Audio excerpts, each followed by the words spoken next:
In the very first episode, only a few minutes in, Foggy Nelson is murdered by a somewhat comic accurate looking Bullseye. People really hyped it up that Bullseye was going to get his comic costume, but it's only for like a few minutes and it doesn't look the greatest. I don't know what they were going for with it, but it doesn't change the impact of the scene. It's still a very impactful scene, and Daredevil throwing Bullseye off the roof was fucking crazy. Not much to say about the rest of the episode, though. We're just getting started, so I think it's a good start, especially with that heavy of an opening. But at the same time, I still think it's pretty stupid to kill one of your main characters only a few minutes in, and then just kind of get rid of the other one. Like, Karen doesn't really do much for the entirety of this show. I was never a big Karen fan. I didn't hate her. I didn't dislike her. I didn't like her. I didn't love her. She was just kind of there. Um, but it's weird to not see her here for the rest of the show. She appears in the finale and does a little bit more, but she doesn't really do much in this show, and it's weird. The second episode is all about the White Tiger, where a guy gets into a fight trying to save this guy from police brutality, and he accidentally kills one of the officers by accidentally pushing him onto the train tracks right when a train comes, and the guy obviously has no chance of survival and dies. Daredevil decides to defend him in court and finds out he's the White Tiger. Gets a little pissy that he hid that from him. But if Daredevil had to be defended in court, I highly doubt he would tell his lawyer that he was Daredevil. So have a little empathy, Daredevil. Um, Not too much to say about this episode. Pretty good. Third episode, Hector gets found innocent. He's free. But he gets killed by one of the Punisher knockoff guys. Speaking of that guy, he has such an anticlimactic death. Punisher is about to kill him in the finale.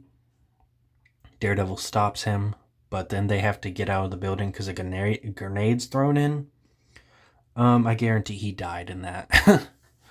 What a waste of a storyline, especially when he killed off White Tiger, who the actor also passed away in real life, which is not the show's fault by any way, obviously. But when the actor passed away and the character that killed him doesn't get a brutal death, it kind of sucks, in my opinion.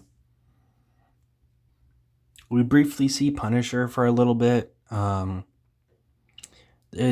list I'm looking at for the episode list online, it's kind of messed up, so it's kind of confusing me right now. Anyways, Punisher briefly shows up, has a few lines. Him and Daredevil have it through stuff. Just it's whatever. Muse gets introduced. He has one fight with Daredevil, and it's not bad. I like the choreography, film work, but Daredevil beats him rather easily, and then Muse runs away. Next time we see Muse, he has Daredevil's girlfriend, and he ends up getting killed by Daredevil's girlfriend while she's like handcuffed. Like, he has like some kind of thing restraining her. Very anticlimactic death for Muse. Was not like a huge fan of him by any means. I didn't even know he existed. Like, there's a lot of characters when I see them in a Marvel show or a DC show, where at least I know of them. Doesn't mean I've read a comic with them or know much about them. Muse, I've honestly never heard of. His outfit was really cool. He seemed like an interesting character, and then he just gets killed in episode 7. There's 2 episodes left, and he's just dead now. Just weird to do that, in my opinion. In episode 8, Daredevil confronts Bullseye because Bullseye invited him to prison, and Bullseye had recently been transferred, basically warranting a death sentence. I think Kingpin's doing this to mess with Daredevil. I'm not 100% sure. It seems like he's doing this now that he learned Daredevil is, back. But I don't think the show makes it that clear. I don't know how killing the guy that killed Foggy Nelson would mess with Daredevil. Um, Daredevil ends up getting angry at him and slamming his head into the table. And, he blames Bullseye, which is fucking hilarious. He fucking calls for the guard and says, he just started bashing his head into the table. God, that got a laugh at me. I don't know if it was supposed to, but it was funny. Of course, Bullseye, he's like, thank you, because he got what he wanted. And Daredevil responds with, fuck you. I think it was pretty obvious what Bullseye was doing. I think it's kind of dumb that Matt didn't realize that. But, of course, he has to get stitched up. And Bullseye uses that chance to use those stitches to escape and kill a few people. And then he goes and tries to kill Fisk. And, of course, this is one of the few times we're going to see Bullseye kill again. It makes sense why he's not in the Bullseye suit. But at the same time, it sucks. He tries to kill Fisk. Daredevil gets in the way of the bullet. And God, Fisk is fucking dirty for this. I didn't expect him to do this. Like, I didn't expect him to be grateful and change his ways or blah, blah, blah, anything like that. But after Daredevil saved Fisk's life, you know what he decides to do? He decides to have his buddy go and kill Daredevil. He's like, it's better to have a dead hero than a live hero. Like, what the fuck, Fisk? This man just saved your life. The finale, we get Punisher and Karen back, clearly just trying to shove as much into the finale to make people happy, which I guess it works. Punisher doesn't do too much. He kills a few people. Some of the fucking blood effects look terrible. I will say that. Doesn't change, the kills are still decently cool, but they don't look very good. Like I said earlier, the dude that killed White Tiger gets killed in this episode.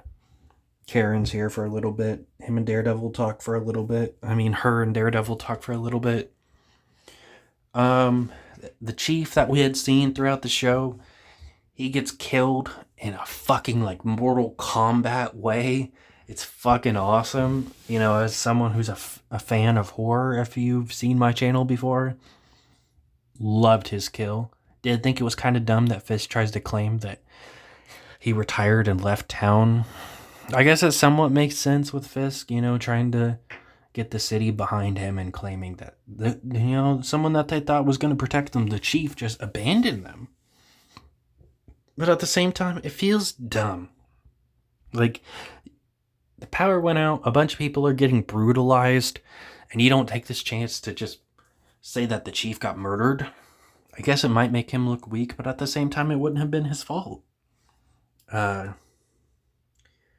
Punisher gets kidnapped and captured, but he escapes during the post-credit scene. Glad that we're not going to have that solved in Punisher's next show if he gets one or whatever, because that would be so dumb. Punisher's obviously going to escape. It's Punisher.